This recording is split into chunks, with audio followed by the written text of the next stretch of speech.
Alright, so today I'm going to paint a Crypt Horror from the Flesh Eater Courts line of miniatures. They're the medium infantry, I guess you'd say, or I guess they're the biggest infantry that the Flesh Eater Courts have, but they're on 50 mil bases, so bigger than the smallest guys, but not like a dragon or something like that. I'm going to go ahead, as you can see, I've already built up the base. I just use cork sheeting for this, plus some texture paint, and then some like gravelly stuff. This specifically is from IKEA for like the bougie little bamboo plants you see in people's houses, that sort of thing. That's what that is, and I just sprinkle that on. So we're going to go ahead and start with the base, because I need that stuff to start drying. So I'm going to start with Creed Camo. It's sort of a medium green color. I'm just going to put this on in all of the cracks and crevices of the cork. Just sort of haphazardly, doesn't have to be super accurate. Just so that we get some sense of like moisture has collected in there, and so there's stuff growing in there or something like that. Little lichen or moss or whatever. I'm not sure how much of this actually comes through in the final base. I think it's a situation where if it wasn't there, you'd be able to tell the difference. But if you don't know it's there, you might not really pick it out. So this is for a brand new army I've started. And the way I typically paint things like this that are brand new to me is I'll just start laying color down and maybe layer color on top of it, of other colors and all sorts of stuff, and then eventually get to the end product. And I don't necessarily know how much of each layer actually matters for the final product, but because I did it on the first one, I now need to do every step on the subsequent ones just to ensure that they actually match each other. So that's the case for this. I started by doing this, and then on the first one, that is, and so now I'm going to do it on all of them.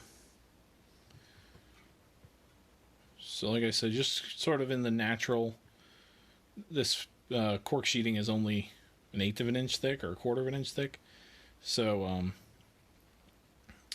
it's not the most ideal thing for building up rocks like this, but it does give you some natural lines here to put the lichen or whatever in. So it has its pros and cons. And the texture paint does help hide some of it and that sort of thing. So I'm just going to get some down here. And then maybe around this little rock here. Alright. That looks good to me. Alrighty. So then, the next step is I'm going to take some Agarose Dunes, sort of a light, on the light side of brown, and I'm just going to put this all over the rock, including on top of the green, just to give it a nice brown undertone. If you're thinking about painting rocks, the immediate thing that's going to come to mind, at least for me, and I think for a lot of people, is that rocks are gray. And to a large extent that is true, but they have a lot of other colors in them. So I think that putting this brown down first will help the final appearance of the rock, and it won't just be completely a gray rock.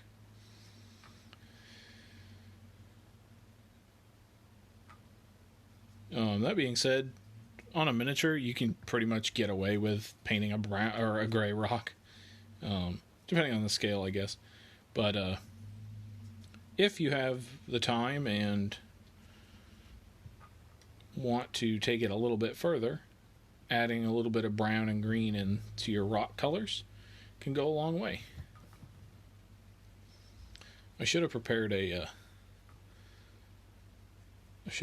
one without the brown and the green in it to show on stream, but I didn't think that far ahead. I think in one of my, I'm not sure if I can really call it a series. I haven't done a video for it in a while.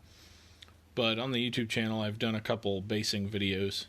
And I think for one of them coming up, I might do just a bunch of different styles of rocks. And so that can be a good comparison. Because I think, well, I shouldn't say I think for a lot of people.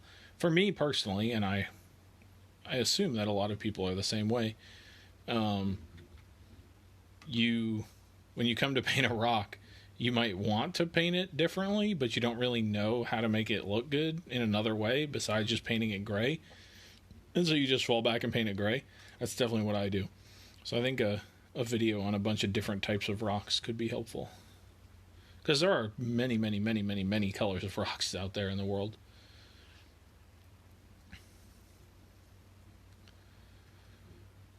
I guess it's probably from, like, maybe cartoons and, like, artwork and stuff that we have this idea that rocks are gray. I'm not sure exactly where that comes from. But, in any event, that seems to be the stereotype.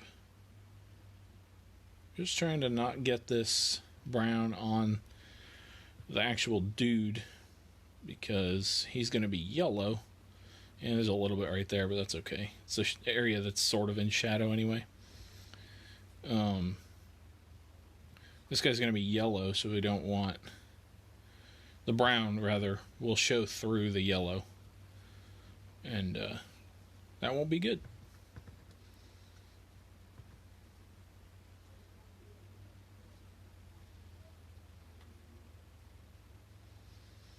Alright.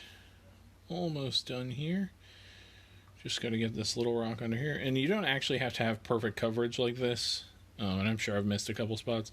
Because there's going to be so many other colors layered on top of this that not really a big deal if you miss some spots.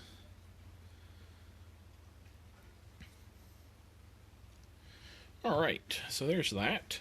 Then I'm going to put the color that's going to be on the base itself. And for that, I'm going to use Cygor Brown.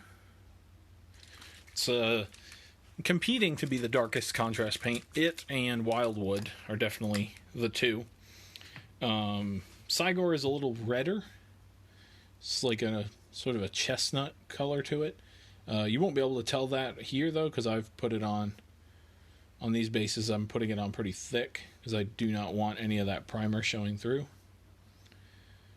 But if you were to put it on thinner, I'll just do a line of that on the other side of the base, and you can see it. It's got a sort of a red, what I think of chestnutty color to it. So I'll do it right here. If you put it on thinner, you can kind of see it. It's got a little reddish tint to it almost, whereas Wildwood is just a very stereotypical dark brown. Again, just making sure to not have any of that primer showing. And I don't think there's any showing here, but I'm going to put it under there just to assist in when I paint the base room later.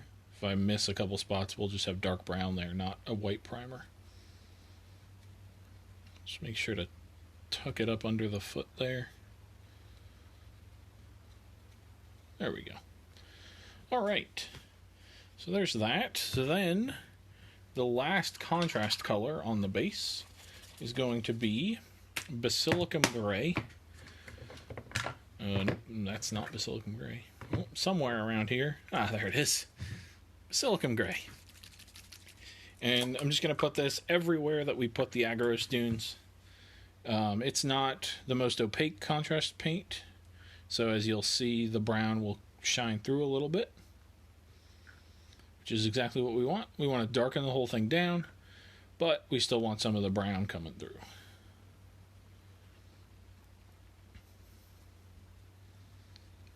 And like I said, this was a brand new paint scheme I was coming up with, so I just put the brown on initially, but then didn't really like how that was turning out. So the next logical step, at least in my mind, was to darken it and see what that looked like. So I went with this. So don't think that, like, I don't want to put myself up there with other painters, but people who you see doing painting like this, if you're impressed by what they're doing, that's English, don't necessarily think that they're so much farther ahead of you and just have all this innate knowledge of, like, oh, this is how you make this work. Sometimes, and I would say a lot of the time, it's just guessing and checking, and then once they have the final product, they put it on a finished thing for you to see. I would posit that most painters who put out content in some way are doing a lot of guessing and checking behind the scenes, and you're only seeing the last 5 or 10% of the work. I think it's easy to see people who are, I don't want to say better than you, because plenty of people who watch my content very well may be a better painter than I am. But I think it's easy to see people who are doing something and willing to put it out there in the world and maybe think that they are somehow better at doing the thing than you are. And it's just good to keep in mind that what you're seeing is the last result of lots of work put in. And so if you're spending 5 or 6 times the amount of time on something that you see in a video, well, that's because they probably did too. They just didn't show you all the buildup. I am totally better with exterior latex paint. I would say that is a 100% fact. For sure. Alright, so there's the last contrast paint down on the base. We're going to come back and do 3 layers of dry brushing later, but that has to dry before we do that. So I'm going to move on to the miniature itself now. And his main color is going to be Iyanden Yellow. So named after the space elves of our wonderful game that we play. And this is just going all over him. Like I talked about on my last stream, it's not a problem if it touches things that aren't going to be this color in the end, because everything else that we put on him is going to be darker. But just in an effort to save paint, you may as well not paint things that aren't going to be this color. So I'll avoid the bones and stuff when I can, but I don't need to. Didn't Iyanden get broken in half or something by the Inari? Maybe? I will very readily admit that my Eldar lore is severely lacking.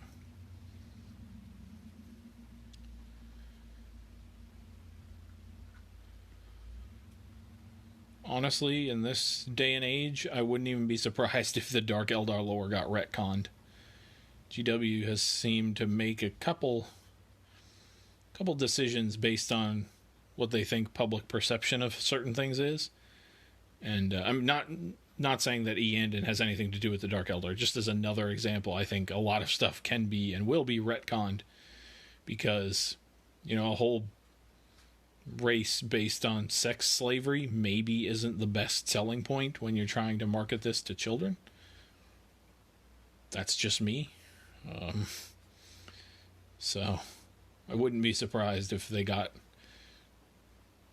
away from certain things, and that sort of opens the door to anything can be retconned, not just the stuff that they think may not be the best marketing tool.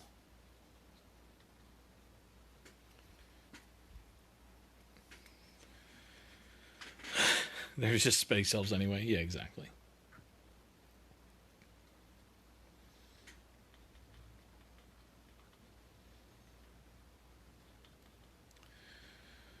All right, and this is a good lesson in think about your miniature and how you're going to paint it when you put him on a base. Realistically, I shouldn't have glued him to this because getting my brush past this giant rock that I've put on his base is a pain. But like I always say, even if you don't learn how to do something on the stream, you'll learn how to not do something. And that's honestly just as valuable.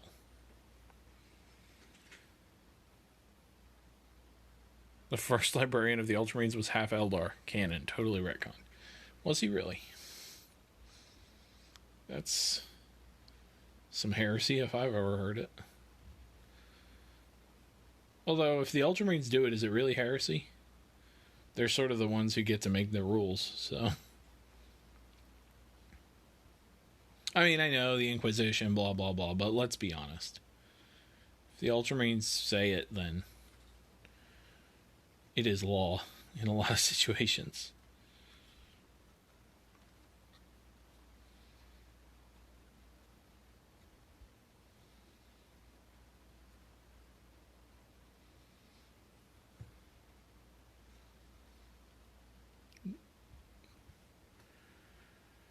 And he did 2 years of service for the Dark Angels first. Oof, that's a yikes. Well, that's the sort of thing, not to make this political at all. But, you know, if the president does it, it's not illegal. Or when the president does it, it's not illegal. When the Ultramarines do it, it's not illegal.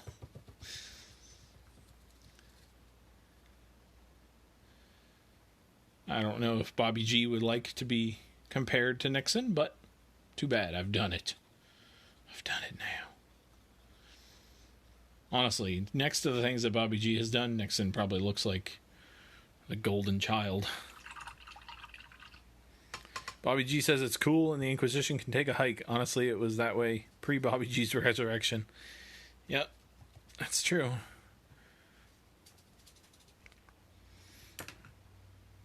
Alright, I'm just going to get this. It's pooled there a little bit. Oh. Alright. I just did what I've been avoiding doing for the last couple days or so. Right next to my paint water, which is here, I have my thing of sand in the same size container.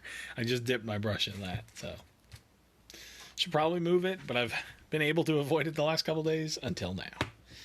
Alright, so now I'm going to paint in the... Actually, no. I'm going to do the fur on him. He's got a little bit of fur on his legs. I'm going to do that real quick in snakebite leather. You drank out of the paint cup. No. I thankfully did not drink out of the paint cup. My paint water is also like 6 days overdue for being switched, so...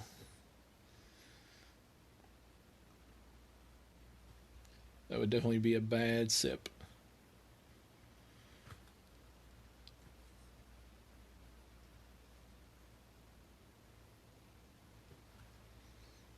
So just getting this fur here. Oh, actually, I was going to do the bones next, but realized I got to do the pink next. Just get in there. Good. Alright, there's this fur painted. Not a lot of it, just enough to keep him modest, basically. Alright, now we're going to do... I'm going to use Volupus, I would pronounce it, but I'm sure pronunciations vary. Volupus Pink, where are you?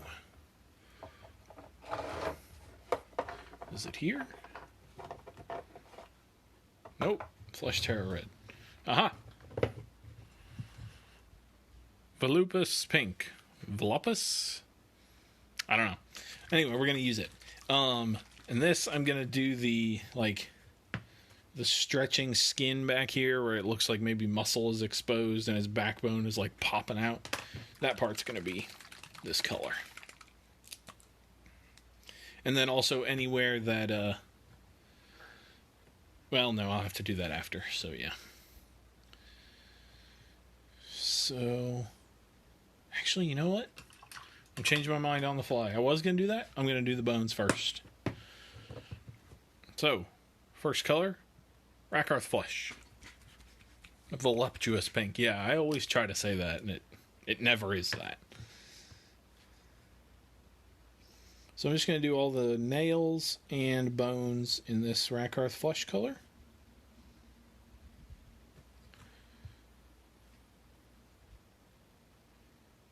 And then we'll go in with the Volupus Pink. And do that stretching, tearing, exposed muscle that I was talking about. You know, a lot of the GW paints, like, I know where the reference is coming from. Like, Abaddon Black, I know who Abaddon is. Or Reichland Flesh Shade, I know what Reichland is. But Volupus, I have no idea. I have absolutely no idea what that's referencing. That's why I'm here, for high quality backup. Perfect. That is a noble cause, and I appreciate it.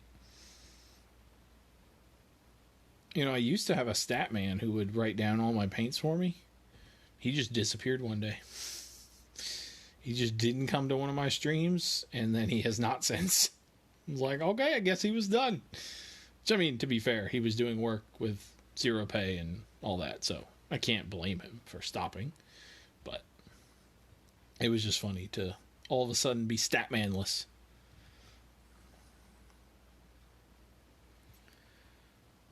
Something was up with the video stream? In what way?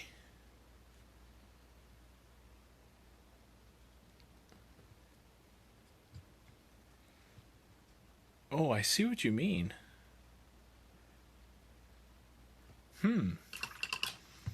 Yes, I see what you mean indeed. That's odd. Let me double check real quick.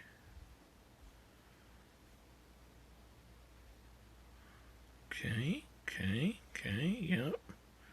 Good.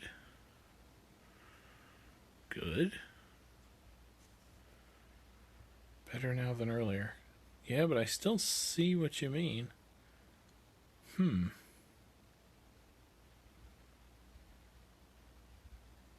Maybe it solved it? Okay, I think on my end it's back to being at least acceptable. I think. So I'm just going to go back to the nails here. I do have it up on a separate device, so I should still be seeing everything you guys are seeing, not just the local capture.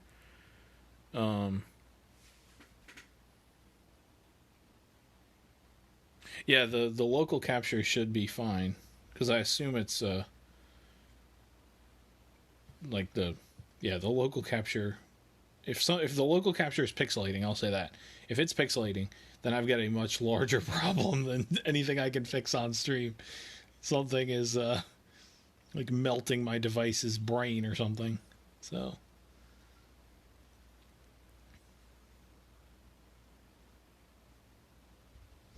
I thought maybe the local storage on my device had like been used up, and so it was turning the quality way down to accommodate for that. But oh yeah, I see it again. That's so weird. Yeah, no, it's not a problem at all, because it definitely shouldn't be doing that.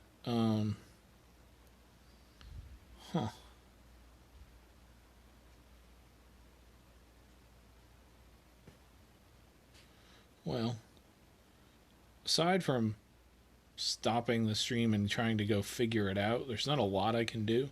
Is my voice still coming through at like normal quality, or is it robot-y or anything? I know there'll be a bit of a delay, so it's hard to answer, but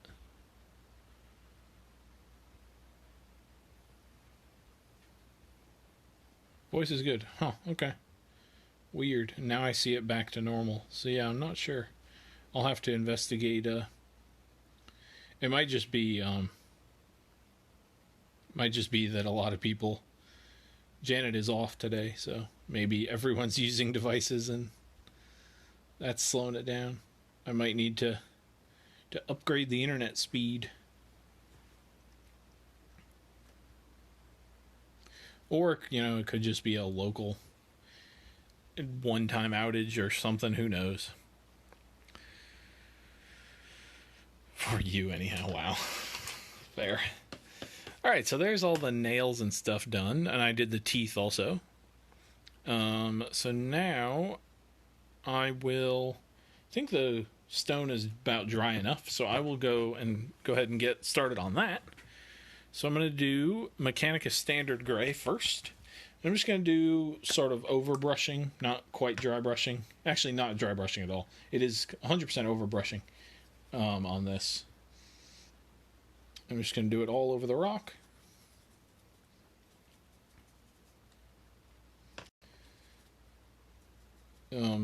So over brushing, if you are not familiar, is similar to dry brushing, but you're not getting the paint off the paintbrush. You're just not working the bristles into every single recess of the rock.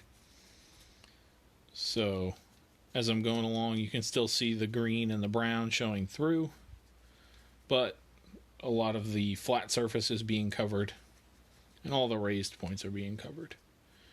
And in just a second, we're going to dry brush on top of this, so you'll be able to see the difference if it still doesn't make exact sense to you. I need to, it's one of the things I need to work on is don't explain techniques by using other techniques to explain them, because it's very possible if a person doesn't know what one technique is, they may not know what the other one is either. So I really need to explain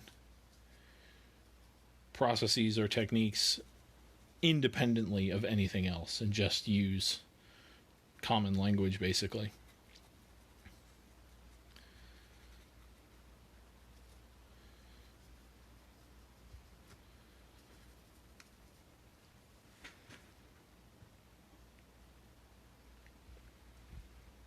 We just had trouble and it was the box on the phone pole 4 houses down. Yeah, that could be a possibility also. Who knows? Alright. Just about done with this part. Just need to make sure to get that little rock by his foot.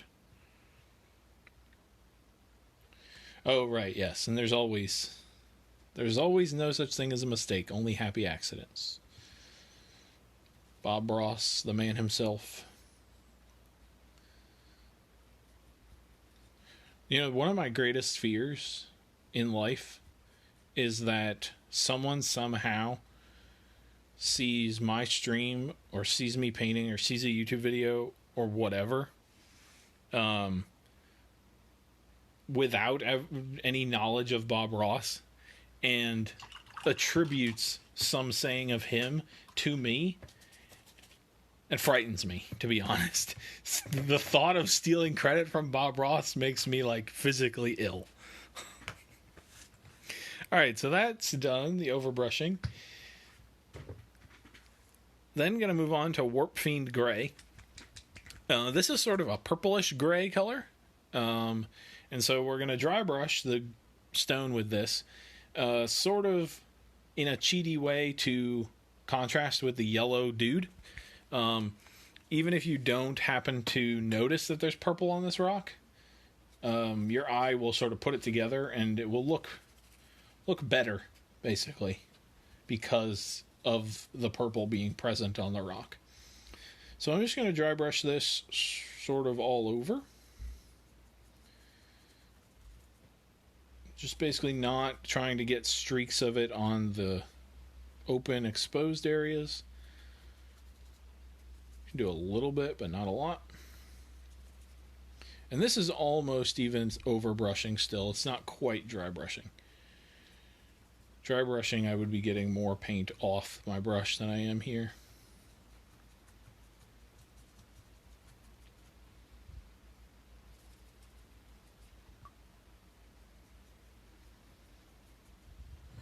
Just trying to not leave any spots that are super gray. We are going to come back and do a second dry brush in a second with a different color, but still. Alright, that looks good. Just going to grab this. Alright, so then we're going to do as close to a true dry brush as we're going to get on this. And I'm going to use Pallid Witch Flesh for this. And I'm just going to put this on the edges of the stone. And maybe in a couple other places. But I'm going to focus on just the edges of the stone. So, right here, along there, along that ridge. And this is going to look kind of stark, but once the miniature is done and once the tufts are on it, it's going to pull it back and it won't be so bright white in your face stone.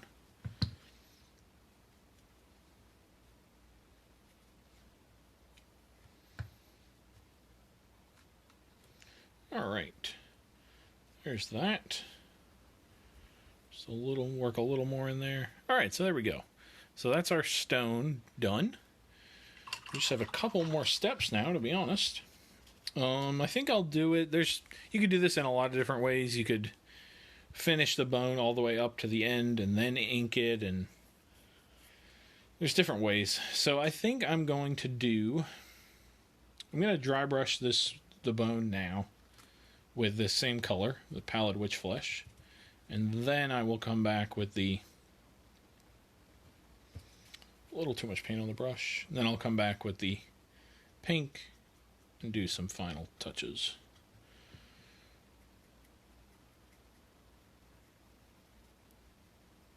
Oh, yellow not quite dry there. It's okay. We'll hide that with... Oh, actually, I'm forgetting a step anyway on these bones, so that's okay. I'm noticing now that this paint scheme sort of lends itself to going in almost any order you want, so that's good. So I'm going to take some Skeleton Horde, and I'm just going to put this all over the bones. And then, while that's drying, before we do our next coat, we will add some tufts to this guy, as well as do a little dry brush on the base, just to mix up the brown. Give it some visual interest.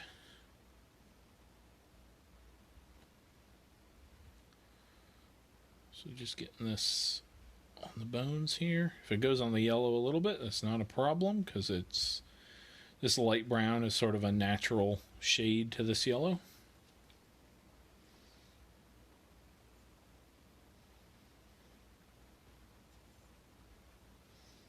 Okay. Get some down there also. And I'm just going to fill in these little spots of the fur that I missed here. There we go. I'm going to put it while I'm here. I'm just going to put some like under the armpits. And maybe in some of the spots on the leg here. Just to give it a little more definition. And down here. There we go. Oh, I'll do in between the fingers too.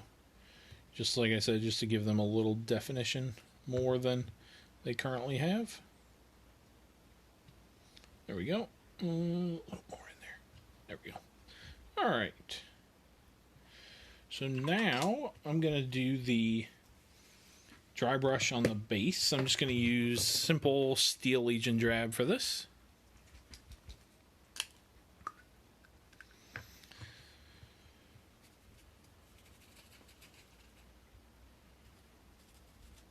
And I'm just going to put it around here a little bit. Nothing major. Just so it's not a complete flat color on the base. There we go. Alright, and then while our ink is drying on the bones, I'm going to go ahead and... Well, first I'll put my black in the eyes, because I don't want to forget to do that later. So this is just Black Templar, black contrast paint. I'm just filling in the eyes. I'm specifically not doing a life dot or anything on these guys because I want them to appear demonic and zombie-ish, not necessarily alive. So just pits, black pits for eyes is exactly what I want. Alright, so then I'm going to get some tufts, and I'm going to get some, like, I don't know, light green and some darker green with, like, some leaves or bush type things on it. No Gorthor Brown makes mental note to bring air support to deal with this thing. Yeah, that is true. That is true. I am not protected from airstrikes without the Gorthor, or with no Gorthor Brown. So I'm just going to take some of these tufts, start with a big one, just getting them with tweezers, put a little dip. They are self-adhesive, but end of my glue is glued shut. There we go. Clear the front of your glue. Then get your tuft. Put a little dab of glue on it to assist with the self-adhesiveness. And then just kind of stick it somewhere. I'm going to put these on the base as well as a couple up on the rock.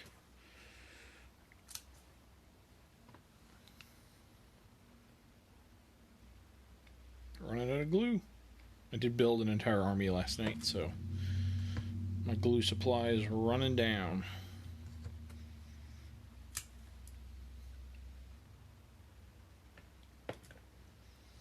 And I'll put one up here. I think 2 more of this kind. Maybe just 1 more. We'll see. I can't remember how much base is on the other side. Okay, yeah, there's no base over there, so we'll just do 1 more. I'll stick it here. There we go. And then pull over this other kind.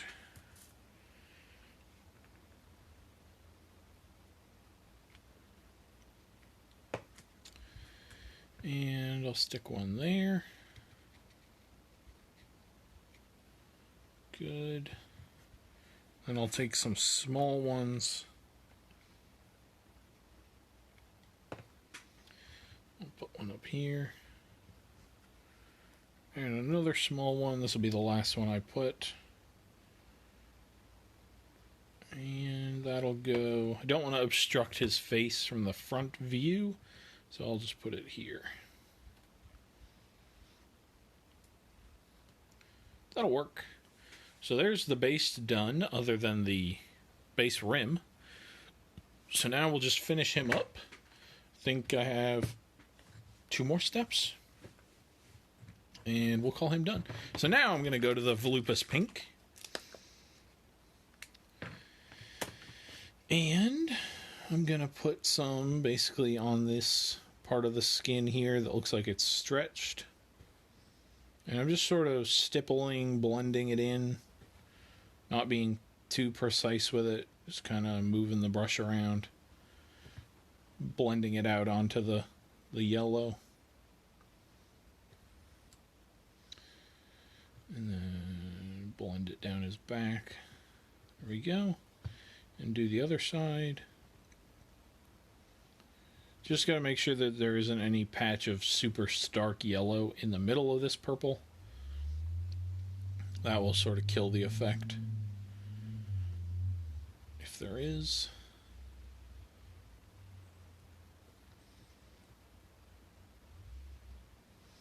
Alright, and then I'm just going to find the places where the bone is poking through his skin and just do some more of it.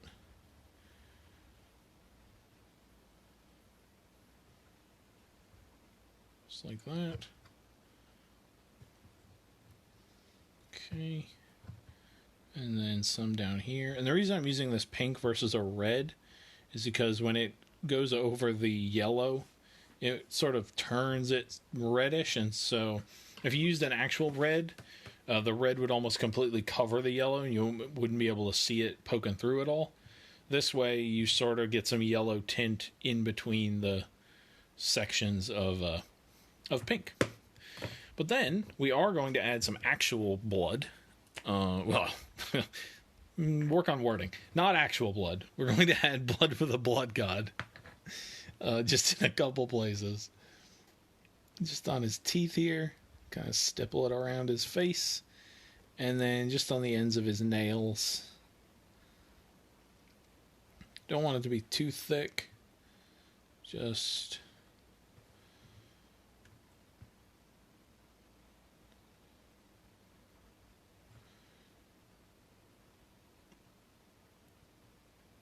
there we go. Just checking around. I'm going to do one final dry brush on the bones here. They look a little too dark to me. So the parts that aren't pink are going to get just a little bit of help.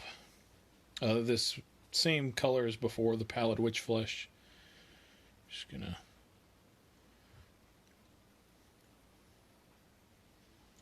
give it a little bit of lightness up here. Don't want to cover up that pink, but just want to be I think, and then I'll do just a tiny little couple dots on the teeth, just so it looks like teeth are poking through the blood. It was big. That's okay though. Maybe just pull a little bit of it off. Yeah, that's better.